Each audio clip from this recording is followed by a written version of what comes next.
The camera's green RSC light blinked rhythmically, a tiny, pulsing heart in the gloom of the van. It was focused on my laptop screen, where the stark, black and white text of the cynocephaly field guide was illuminated. I leaned closer, my voice steady for the recording, a stark contrast to the rattling of the van on the uneven road. Section 2. Engagement protocols, I read aloud, my tone deliberately flat, mimicking the document's clinical detachment.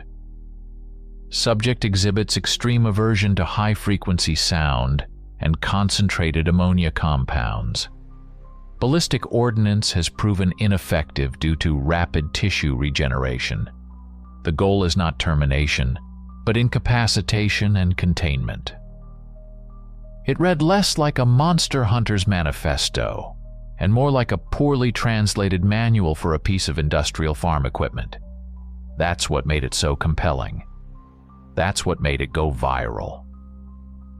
"And we're lost," Hollis grumbled from the passenger seat, his face bathed in the sickly glow of a GPS app.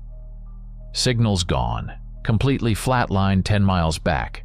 I'm navigating by moss and rural superstition at this point." He was our cameraman, a tech priest who believed the digital world was the only one that mattered. Its failure was a personal affront. Outside, the Minnesota dusk was swallowing the landscape whole. The clean asphalt of the interstate had given way to a cracked state highway, which in turn had bled into this rutted dirt track that was more mud than road. Towering pines clawed at the sky on either side, their density creating a premature night. The van's headlights cut a pathetic swath through the oppressive darkness. "So what's the consensus?" I asked, turning to the back. "Is the author of this thing, this gantry, a tactical genius or a paranoid schizophrenic living in his mom's basement?" Tarek, our driver and designated muscle, let out a short, barking laugh. He gripped the steering wheel with hands that had once thrown quarterbacks for a living. "I'm going with basement dweller. Did you read rule number 4? Do not maintain eye contact if they reflect a light that is not there." What does that even mean? It sounds like bad poetry. In the seat beside him, Dalasay adjusted her headphones, her brow furrowed in concentration. As our sound engineer, she was tuned into a world the rest of us ignored. "Maybe it means exactly what it says," she murmured, her voice barely audible over the engine's groan. She was the group's empath, the first to feel a shift in the atmosphere. And right now, she looked as taut as a piano wire. Suddenly, the headlights caught something solid and immense. Tarek swore and stomped on the brakes, throwing us all forward. A massive elm tree, ancient and thick as a concrete pillar, lay completely across the road. It wasn't splintered like it had been struck by lightning, nor did it look rotten. It looked like it had simply been laid down, a deliberate barricade. "Well, crap," Tarek sighed, killing the engine. "Looks like we're clearing the way ourselves."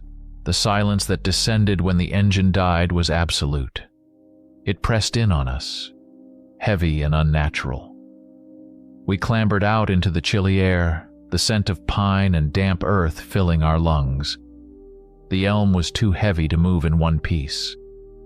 Tarek found a rusty, half-rotted tow strap in the back of the van, and we set about the grueling work of trying to drag the trunk aside, inch by painful inch. While we heaved and grunted, Dalasay wandered off to the edge of the woods, her boom mic held aloft. A few minutes later, she came back, her face pale. "Sutton, listen to this."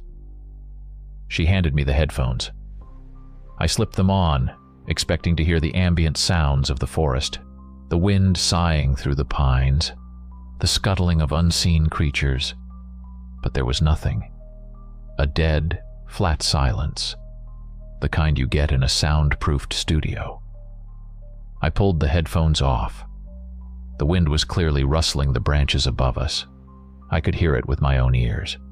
But on her state-of-the-art equipment, nothing. "It's like the woods are acoustically dead," she whispered, her eyes wide. "The microphone isn't picking up any ambient sound, just our voices and the van."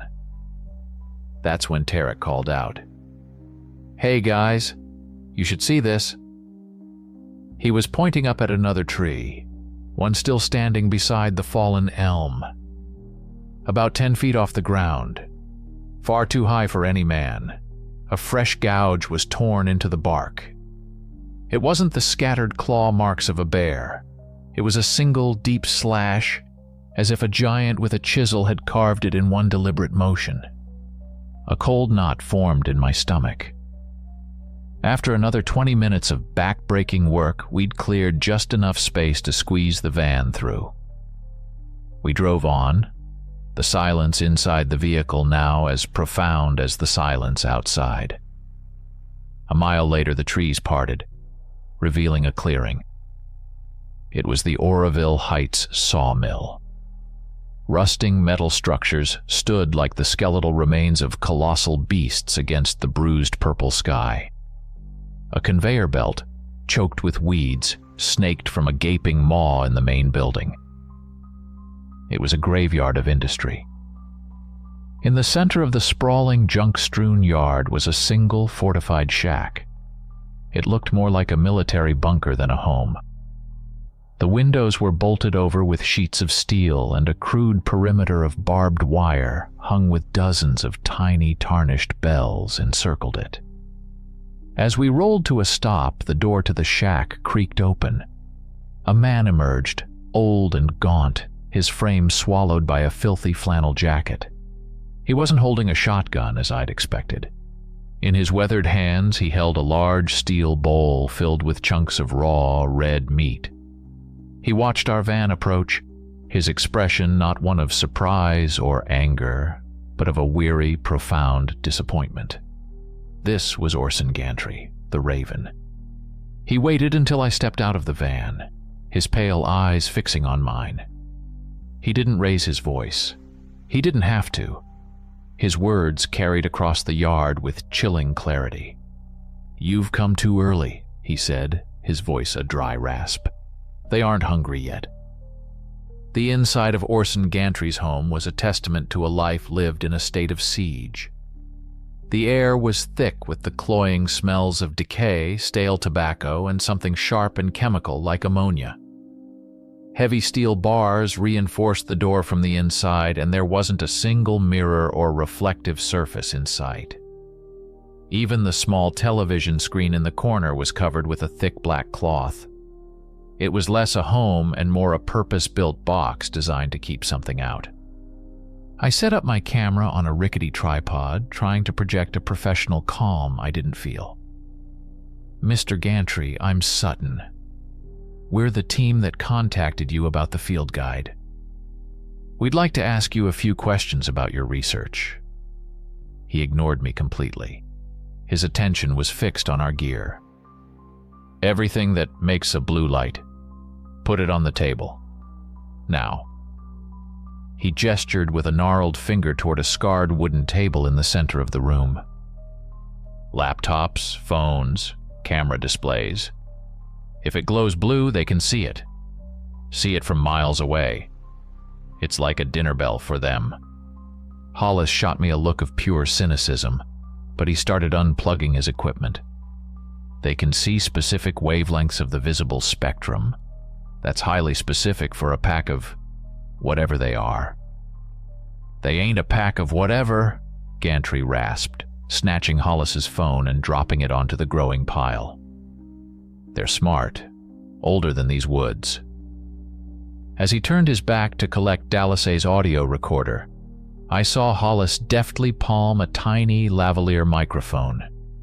With a fluid movement, he stuck it to the underside of the table, the small wire hidden in the shadows. A tiny act of journalistic rebellion. Once our electronics were confiscated, Gantry seemed to relax, if only by a fraction. "You came here to hunt, didn't you?" he asked, his gaze sweeping over us, lingering on Tarek's broad shoulders. "Came here thinking you were predators." "We came here for the story," I corrected him. He let out a dry, humorless chuckle. "Same thing." He walked over to a large metal locker in the corner and swung it open. I expected to see a rack of high-powered rifles. Instead, the locker was filled with a bizarre assortment of non-lethal weaponry. There were modified flashbangs, canisters of what looked like industrial-grade ammonia, and a row of large bear traps. But the traps had been altered. The steel teeth had been filed down and replaced with thick, blunt bars of iron. "What are those for?" Tarek asked, nodding at the traps. "Don't want to kill 'em," Gantry said, picking one up. It was heavy, easily 40 pounds. "You can't. Their flesh knits back together faster than you can make 'em bleed. You shoot one in the heart, it'll be annoyed. It'll heal. But you break its legs, you snap the bone. That takes time to fix. Gives you a head start." He dropped the trap with a heavy thud. "This is about slowing them down, not stopping them." My eyes drifted to a large, hand-drawn map tacked to the wall. It was a detailed topographical chart of the surrounding 100 square miles of forest. It was littered with hundreds of small red X's. "Are those sighting locations?" I asked. Gantry turned, his face grim. "Those are kill sites, places where people went missing. Hunters, hikers, a couple of kids from the reservation back in '98. Each cross is a life. They don't leave bodies, just pieces." Dalasay, who had been silent until now, swayed on her feet, pressing a hand to her temple. "Do you feel that?" she whispered. "The whole house. It's humming." I couldn't feel anything, but the look on her face was one of genuine nausea. It was as if a deep, subsonic vibration was resonating directly in her bones. Gantry's head snapped toward the single, grimy window that wasn't boarded over. The sun was a dying ember, its last rays kissing the jagged tops of the distant pine trees. A sudden palpable tension filled the room. He looked at his watch, an old, analog piece with a cracked face. "Time," he stated, his voice dropping to a conspiratorial whisper. He moved to the heavy steel door, his movements practiced and urgent. "Rule number 1, he said, his eyes locking with mine. "When the sun touches the tops of the firs, you bolt the door. 3 bolts, top, middle, bottom. And if you hear a knock, you don't answer. I don't care if it sounds like your own mother weeping on the doorstep. You do not open it." He slid the top bolt home with a deafening screech of metal on metal, then the middle. As his hand reached for the bottom bolt, the very last sliver of the sun disappeared behind the tree line, plunging the world outside into deep twilight. And at that exact instant, a sound echoed through the heavy door. Knock, knock, knock. It wasn't frantic or aggressive. It was polite, measured, rhythmic. The kind of knock a friendly neighbor might make. And it was the most terrifying sound I had ever heard. The 3 polite knocks hung in the air, an auditory poison. We all froze, a tableau of disbelief and nascent fear. Tarek's hand, which had been resting on the back of a chair, clenched so hard his knuckles went white. Dalasay let out a soft, whimpering sound, her eyes fixed on the reinforced door. Then the knocking came again, a little louder this time, more insistent. Knock, knock, knock. A voice followed, cutting through the thick silence. "Hey guys, it's me, let me in. I left the spare camera batteries in the van." My blood ran cold. The voice was unmistakable. It was Hollis. The pitch, the cynical cadence, the slight nasally quality. It was a perfect replica. But the real Hollis was standing 3 feet away from me, his face a mask of chalky horror, his mouth hanging slightly open. He looked from me to the door, a silent, frantic question in his eyes. The Hollis outside sounded impatient. "Come on, open up, it's getting dark out here." The mimicry was flawless, a technical marvel of sound production. But it was hollow, utterly devoid of the frustration or anxiety a person would actually feel in that situation. It was a recording played through a perfect speaker. Orson Gantry raised a single trembling finger to his lips, signaling for absolute silence. He leaned in, his breath smelling of rot-gut whiskey and fear. "They listen," he whispered, his voice a dry crackle. "For years. They hide in the trees, near roads, campsites. They collect sounds, voices, a baby crying, a woman laughing, a man calling for his dog. They store them up, and then they use them." My journalistic mind reeled, trying to process the biological impossibility of it all. Vocal mimicry of this complexity was unheard of in the animal kingdom. Dallace, looking deeply distressed, fumbled for her headphones, desperate to block out the sound of our friend's stolen voice. She jammed them over her ears, her eyes squeezed shut. A second later, she ripped them off, gasping. "It's on the track," she choked out, pointing a trembling finger at her recorder on the table. "That microphone Hollis hid. It's picking up the voice. It's in the feed." She looked at Hollis, her expression shattered. "But it's distorted, like a corrupted audio file, full of static and clicks." The pieces began to slot into place, forming a picture of terrifying clarity. The viral guide, the specific rules, the isolation. "The field guide," I said, turning on Gantry, my voice a harsh whisper. "It's incomplete. You left things out. Why?" Gantry wouldn't meet my eyes. He stared at the floor, a man burdened by a terrible weight. "The guide wasn't meant to help people hunt them," he finally admitted, his voice barely audible. "It was bait." "Bait?" Tarek spat the word. "Bait for what?" "For you," Gantry said, his gaze finally lifting to meet ours. It was filled with a despair so profound it was almost bottomless. "For the curious, the brave, the stupid. The flock needs to be thinned every now and then. But the wolves have grown lazy. They won't hunt in the deep woods anymore. Too much work, so you have to bring the sheep to them." He unbuttoned his filthy flannel shirt and turned, showing us his back. My breath caught in my throat. It wasn't claws or teeth that had scarred him. Seared into the skin over his shoulder blades was a brand, a complex symbol-like design like something from a forgotten pagan ritual. It was an ownership mark. "They don't hunt me," he whispered, his voice cracking. "They can't. The pack marked me. Decades ago, I'm their shepherd. I keep the larder stocked." Outside, the Hollis voice abruptly stopped. For a moment, there was only silence. Then a new sound began. It was the sound of a small child, weeping softly. The crying grew in intensity, rising to a hysterical, grief-stricken wail that clawed at the deepest, most primal parts of the human psyche. It was a sound engineered to evoke pity and an instinct to help. Then, just as suddenly, the weeping twisted, contorting into a high, manic giggle. The sound of pure, unadulterated madness. A new noise joined the chorus, the sharp, grating screech of something hard and sharp being dragged across the steel plating on the outside of the door. Long, deliberate scratches that sent shivers down my spine. They were testing the walls.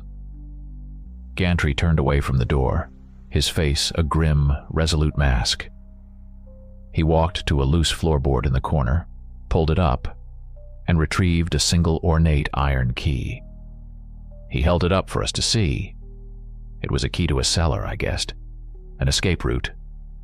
A flicker of hope. His next words extinguished it completely. "The deal was for one," he said, his voice flat and devoid of all emotion. "One life to buy another year of quiet. That's the pact. One of you has to go outside. You can choose amongst yourselves. Or in 5 minutes I'll choose for you." The air in the room instantly became thick with betrayal and panic. Tarek, his fear finally boiling over into rage, moved with the explosive speed of a linebacker. He crossed the room in 2 strides and grabbed Orson Gantry by the collar, slamming the old man against the wall. The impact made the tins on a nearby shelf rattle. "You son of a bitch!" Tarek roared, his face inches from Gantry's. "You lured us here to die? I'll snap your goddamn neck." Gantry didn't struggle. He just hung there in Tarek's grip, his eyes unnervingly calm. "Kill me," he rasped. "It doesn't matter. The door will still be locked.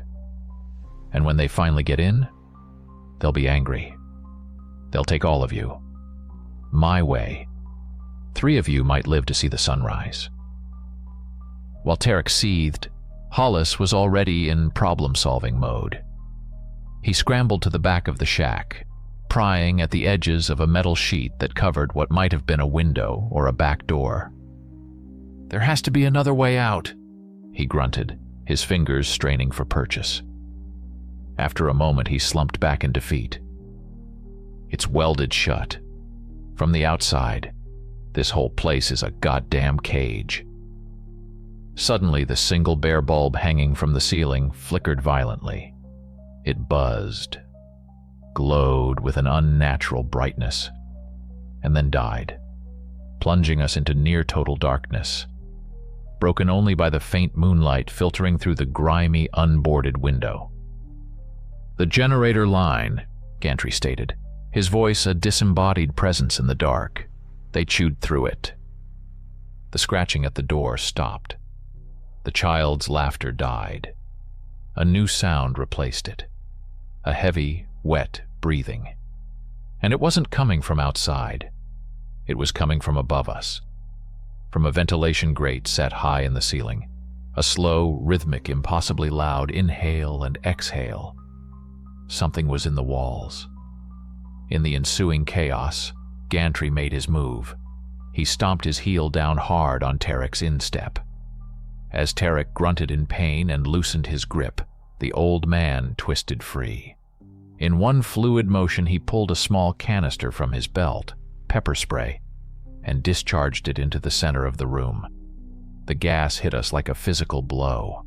My eyes and lungs were instantly on fire. I doubled over, coughing, my vision blurring into a smear of tears. The others were in the same state, gasping and choking. Through the haze of pain, I heard a heavy click and the groan of a well-oiled hinge. Gantry had vanished into a small, fortified room I hadn't even noticed before. A safe room built into the shack itself. He had left us to our fate. We were blind, choking, and completely exposed. The heavy breathing from the vent above quickened, excited by our panicked sounds. Then came a sharp, metallic screech, followed by a loud bang as the ventilation grate was torn from its moorings and crashed to the floor.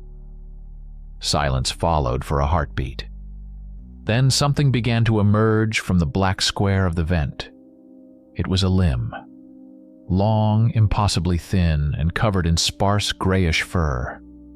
It moved with a slow, deliberate motion, like an insect's antenna testing the air. At its end was a hand, but it was horrifyingly wrong. It had 5 fingers, but they were twice the length of a human's, with an extra twitching joint in each one. The nails were thick and yellow, like ancient horn. Tarek, reacting on pure instinct, grabbed a heavy wooden chair and hurled it upwards into the darkness. It connected with a sickening sound, not of flesh, but of old, dry wood splintering. A high-pitched shriek, like a distorted recording of a bird of prey, echoed from the vent, and the limb was withdrawn with lightning speed. For a moment, we had a reprieve. Dalasay, her eyes streaming, stumbled toward the table where Gantry had been standing. Her hand brushed against something, a tablet computer. Gantry must have missed it when he collected our electronics. Its screen flickered to life. It wasn't a map or a journal. It was a simple document, a spreadsheet. At the top, in bold letters, were the words, Feeding Protocol. Date, November 29, 2025. Below it were columns for number of subjects, condition, and notes. And in the first row, under today's date, Gantry had already typed 4 subjects, all healthy. Before the full horror of that document could sink in, a deafening groan came from the front door. The entire steel plate was visibly bowing inwards, the metal screaming in protest under an immense, unyielding pressure. The rhythmic thumping started again, but this time it was the sound of a battering ram. One of the heavy steel bolts shot out of its bracket like a bullet, ricocheting off the far wall. Then the second. The door held on by the last bottom bolt, groaning as the metal around it began to tear like paper.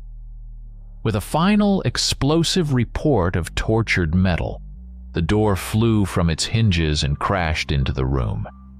The last bolt, still attached to a shred of the door frame, spun through the air like a deadly propeller. For a chilling second, the doorway was empty, a black rectangle framing the moonlit yard. Then the silhouettes appeared. There were 3 of them. They were tall, unnaturally so. Their forms stooped to fit through the doorway. Their anatomy was a nightmarish distortion of the familiar. Their shoulders were far too broad for their torsos, and their legs bent backwards at the knee, like a bird's, allowing them to move with a strange, loping gait. They didn't rush in. They entered slowly, with a predatory confidence that was far more terrifying than a savage charge. Our fragile unity shattered. Instinct took over. "Split up!" I yelled, my voice raw from the pepper spray. I grabbed Hollis by the arm and dragged him toward the back of the shack, toward the small, dark alcove that served as a kitchen. Behind me, I heard Tarek yell Dalasay's name, the sound of his heavy footsteps moving in the opposite direction, toward a rickety set of stairs that led to a small attic loft. The creatures still didn't attack. They fanned out, their movements eerily coordinated. Their long, canine heads swiveled, sniffing the air, their senses processing the scene with the patience of gourmands studying a menu.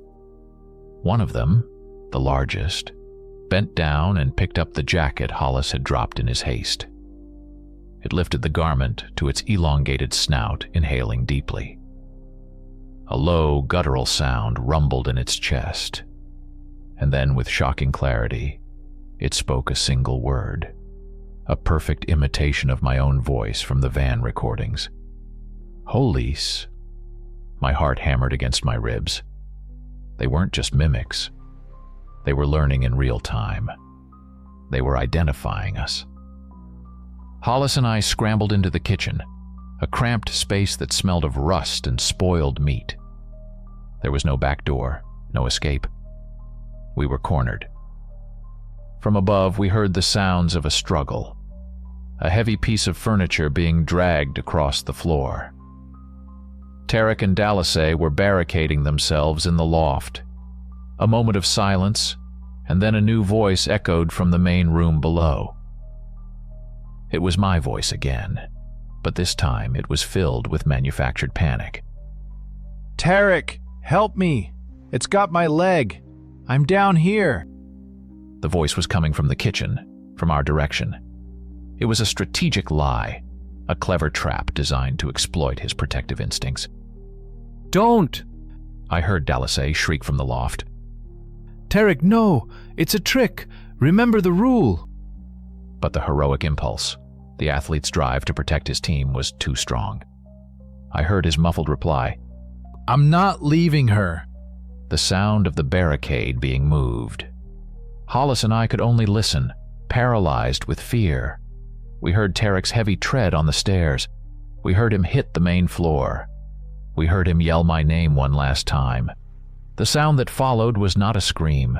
It was a wet, heavy, tearing sound, followed by a crack that was loud and final, like a thick tree branch snapping in a winter freeze.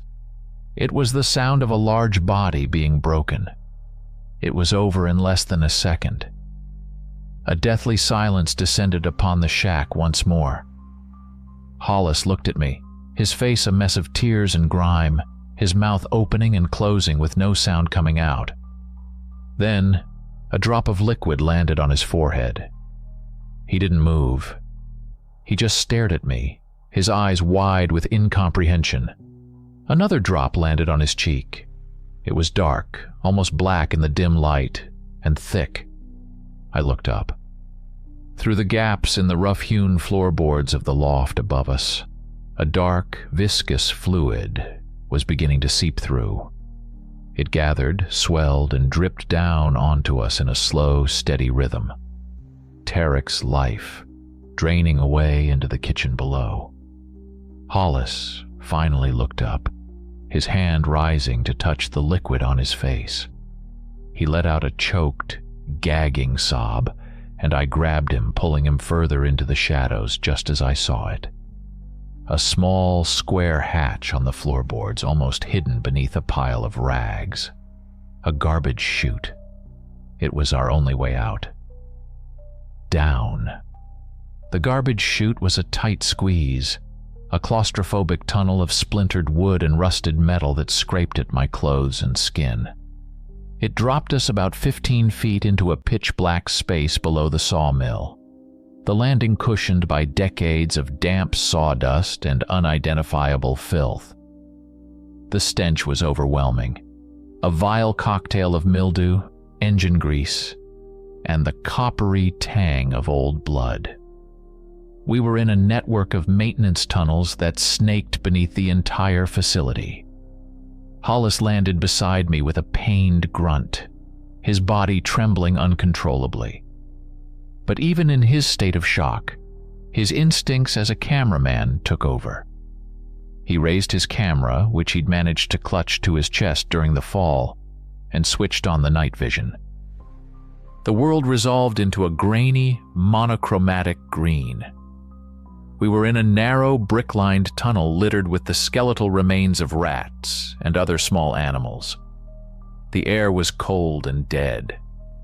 Every sound, from our ragged breaths to the scuttling of unseen things in the darkness, was amplified.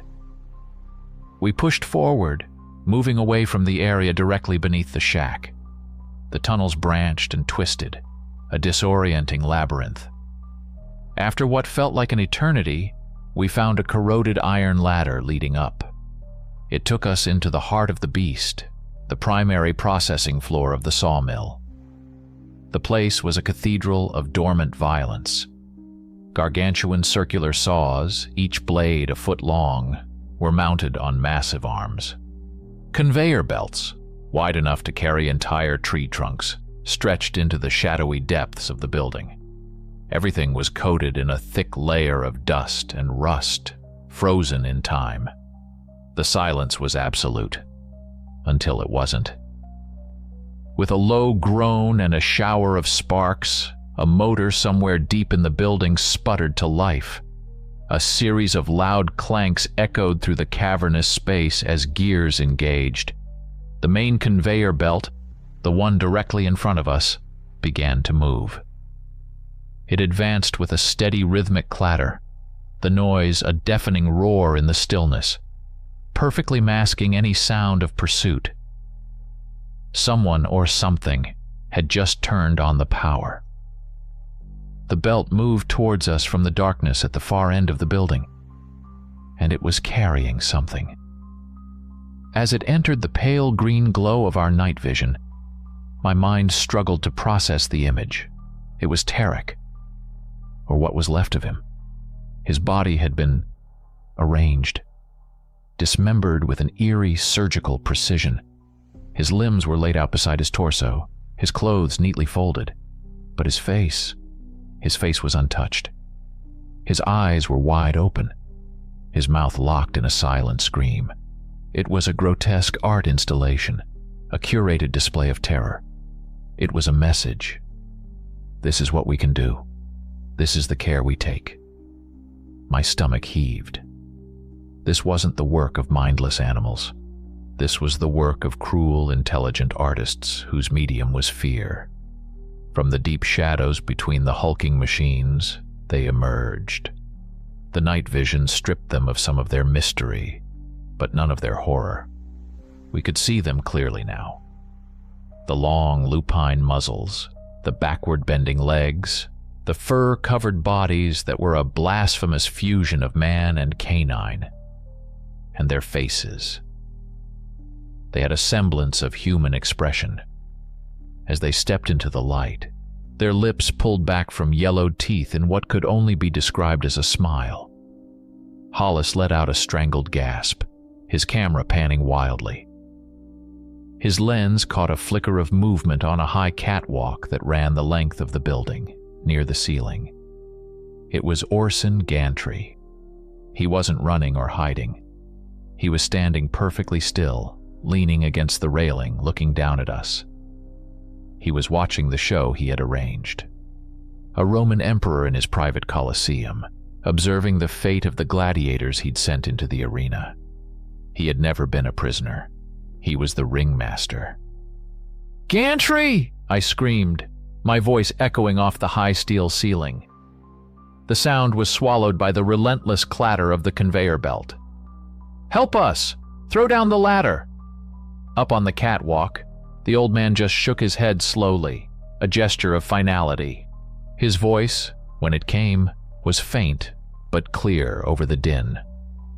"The pact is for a tribute. They need two to get them through the winter. It's you or it's me." The creatures below didn't need his permission. They began to advance, spreading out to cut off any escape. They weren't rushing. They were herding us. Their movements fluid and coordinated. They backed us slowly, deliberately into a corner of the massive room, their smiles widening. Behind us, the high-pitched whine of a motor grew louder. They were pushing us towards one of the giant, dormant circular saws. The blade, a 5-foot disc of serrated steel, was still. For now. They weren't just going to kill us. They were going to make us watch our own execution. Panic gave way to a cold, sharp adrenaline. My eyes darted around, searching for anything, any weapon, any way out. My gaze fell on a heavy-duty control panel for a crane that loomed over the center of the factory floor. A thick, greasy chain with a massive steel hook dangled from it, hovering 20 feet in the air. A desperate, insane plan sparked in my mind. "Hollis, run to the left!" I shoved him hard, sending him stumbling away from me along the wall. The creature's attention was split for a fraction of a second. It was all I needed. I sprinted for the crane's control panel. My fingers slammed down on the large green button labeled Up He. At the same time, I took a flying leap, my hands grabbing hold of the cold, greasy chain. With a deafening screech of protesting metal, the chain lurched and began to ascend. I clung on for dear life as it pulled me up, my feet dangling over the factory floor. The creatures below erupted in a cacophony of enraged shrieks and snarls. Their game had been interrupted. One of them, the massive Alpha, coiled its powerful backward-jointed legs and launched itself into the air. It was a breathtaking, impossible leap. Its claws raked the air just inches below my feet, a gust of foul, meaty breath washing over me. It landed with a heavy thud, its smile gone, replaced by a mask of pure fury. I reached the catwalk, hauling myself over the railing, my muscles screaming in protest. Gantry was there, waiting for me. He held a heavy iron tire iron in his hand, his face a mask of grim determination. He swung it at my head. Adrenaline gave me speed I didn't know I possessed. I ducked under the swing, the iron bar whistling past my ear, and lunged forward, putting all my weight into a desperate shove. Gantry, old and frail despite his wiry strength, was caught off balance. He stumbled backward, his arms windmilling as he fought for purchase on the narrow walkway. His heel caught the edge. For a moment he teetered there, his eyes wide with a shock that finally broke through his weary resignation. Then he fell. He landed in the center of the pack below with a sickening crunch.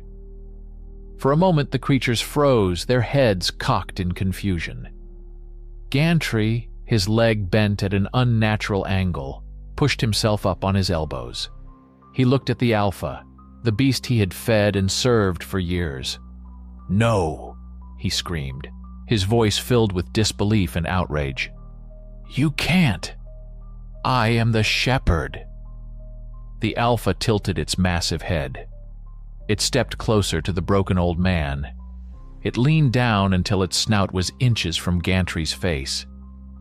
And then it spoke, not in its own guttural growl, but in a perfect, chilling mimicry of Gantry's own raspy voice. "Shepherd," it repeated. Then it added a single word, "meat." And the pack descended upon him. The gruesome feast below bought us precious seconds. While the pack was distracted, their savage snarls and the wet tearing sounds echoing through the sawmill, I scrambled to a coiled rope ladder attached to the catwalk's railing and kicked it over the side. "Hollis, climb!" I yelled, my voice hoarse. He needed no second telling. He scurried up the ladder, his movements clumsy with terror.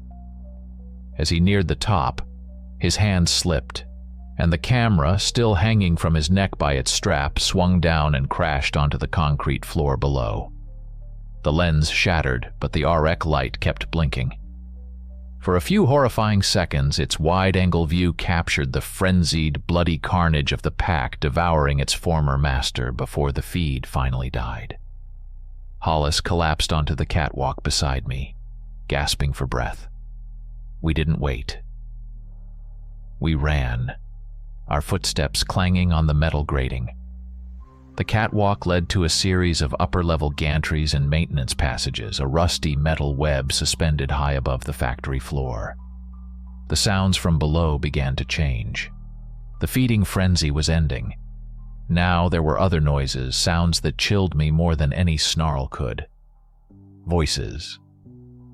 They were using the fragmented vocabularies of their countless victims, stitching together words to describe their meal.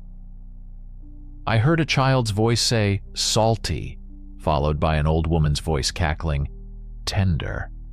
They weren't just beasts. They were sentient. They were connoisseurs. We found a door that led out onto the flat, tar-papered roof of the main building. The cold night air hit us like a slap. We were exposed. We scanned the perimeter of the sawmill grounds, and my heart sank. Dotted throughout the dark tree line like malevolent constellations were dozens of pairs of glowing yellow eyes. The entire pack hadn't been inside. The sawmill was surrounded. We were on an island in a sea of monsters. Then I saw it. At the far edge of the compound, maybe 200 yards away, stood a tall, skeletal radio tower. At its base was a small, windowed shack, the communications hub. If anything in this god-forsaken place still worked, it would be in there. It was our only chance. The only way to get there without going back down was a long, steep, wood-lined chute used to slide logs from the upper levels down to the yard.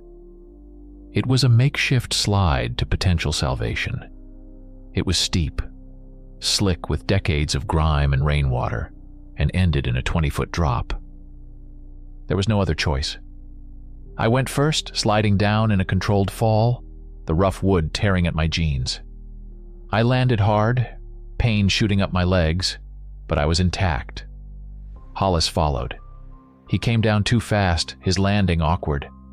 I heard a sharp crack and his cry of pain. His leg was broken. He couldn't run.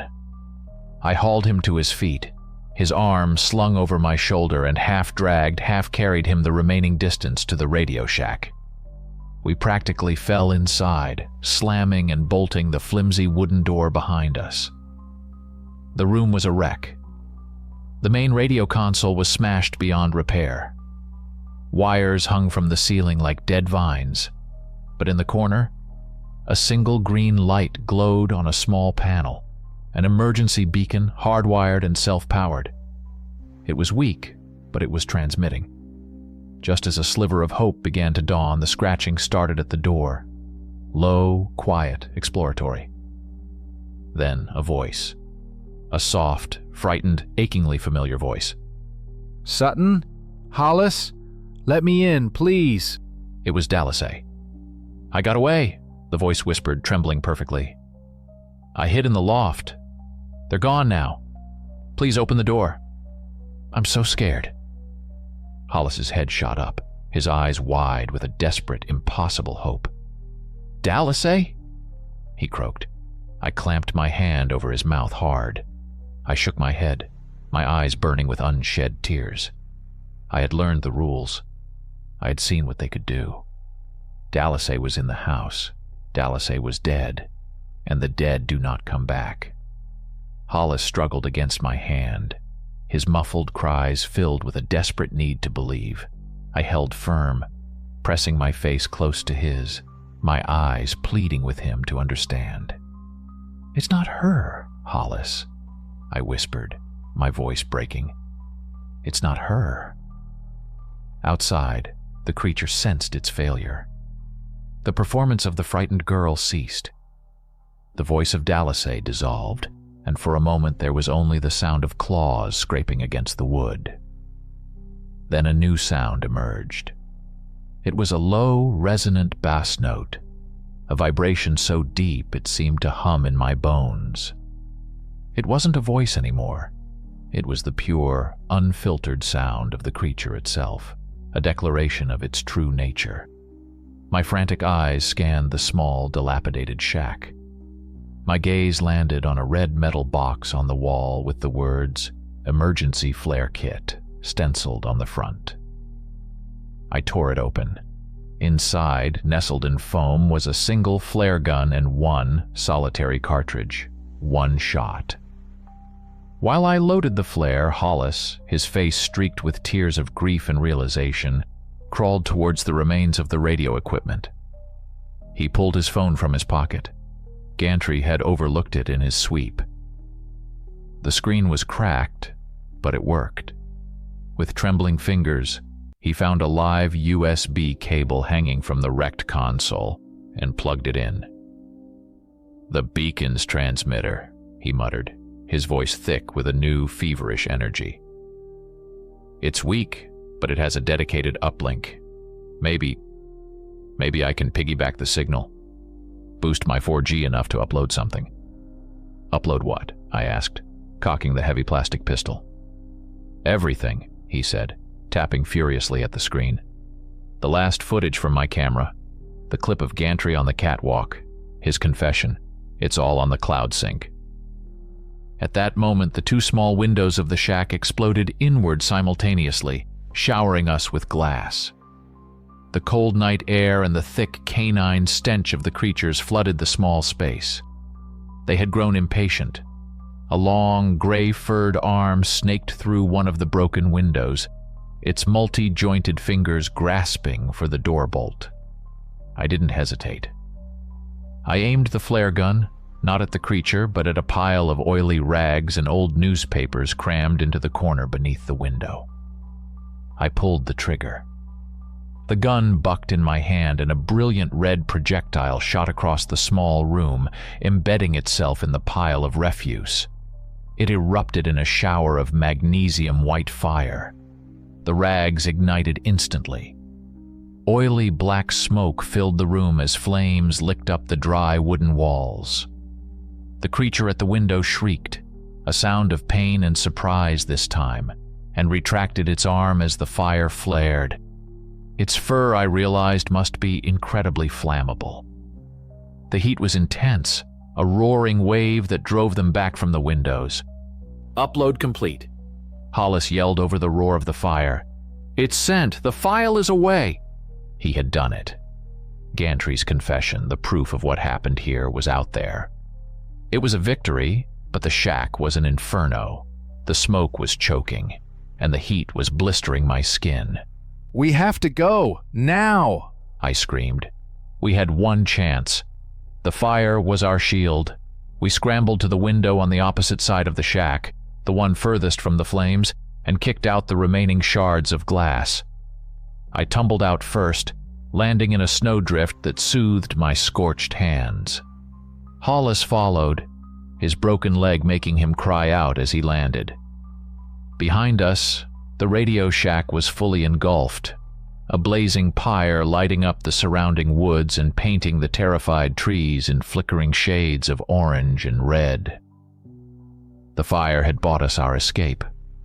We were out.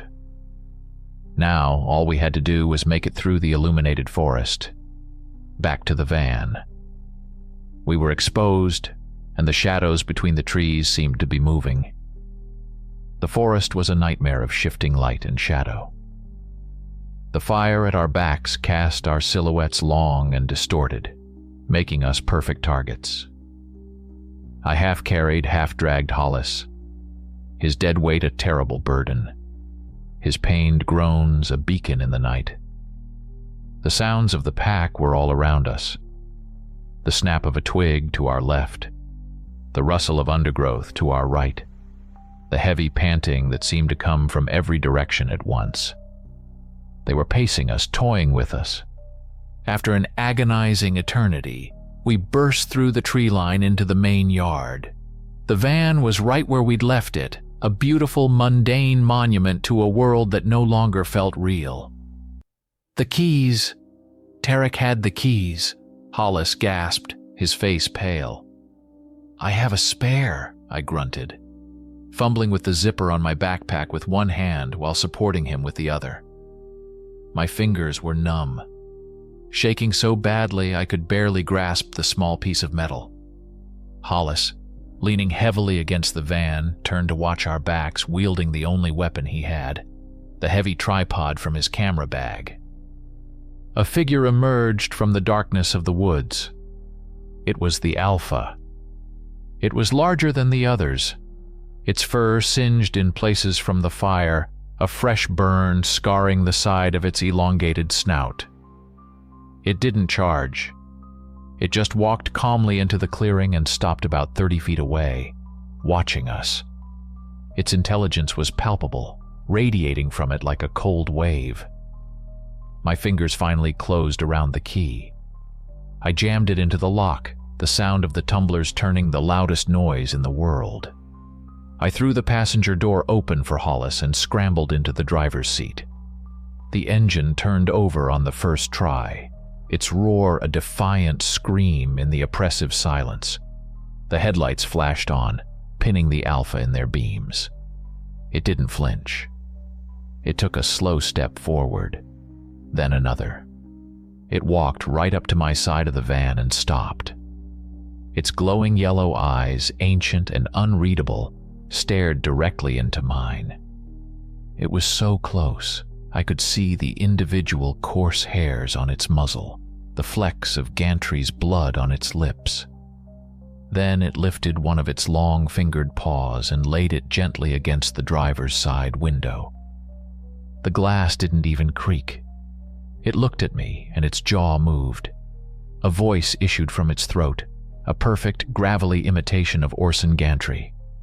"The guide," it rasped, "is updated." I screamed and slammed my foot on the accelerator. The van lurched forward, tires spinning in the mud before finding purchase. The side of the vehicle struck the creature, sending it staggering back, but it didn't fall. We fishtailed onto the dirt track and tore away from the sawmill, not daring to look back. We hit the paved road and kept going, the speedometer needle climbing. As the first weak light of dawn began to bleed over the horizon, Hollis started laughing. It wasn't a sound of joy, but of a mind that had been pushed past its breaking point. "Look," he giggled, holding up his phone. The video he'd uploaded already had millions of views. It was everywhere. We had won. We had exposed them. I glanced at the screen, my eyes scanning the torrent of comments scrolling by. "CGI is amazing, looks so real. Awesome promo for a new horror movie. When does it drop? Wait, those coordinates in the description are real? Road trip? I want to go check it out." A cold, heavy dread settled in my gut, far worse than any fear I had felt during the night. The video wasn't a warning. Gantry had used a cryptic text file as bait. We had given them a high-definition, professionally shot invitation and broadcast it to the entire world. We hadn't ended the hunt. We had globalized it. My eyes flickered up to the rearview mirror. I was checking the road behind us, but my gaze caught the reflection of the back seat inside the van. In the deep shadows, where the morning light couldn't yet reach, 2 points of faint yellow light slowly blinked open.